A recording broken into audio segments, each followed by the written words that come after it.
నమస్కారం శివాని గారు, కూర్చోండి.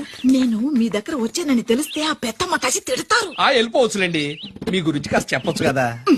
ఫ్యాక్షన్ ఫ్యామిలీలో పుట్టిన ఆ ఫ్యాషన్ గా బ్రతకాలనుకున్నాను. ఇలా సింగిల్ కాస్ట్యూమ్ లో ఫిక్స్ అయిపోతానని అనుకోలేదు.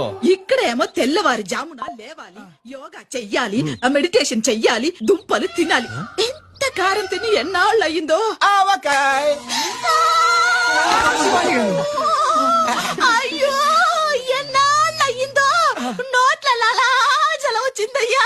మాకు కూడా. మీరందరూ ఏమి అనుకోకపోతే నేను ఒక్కసారి నాకుతానే.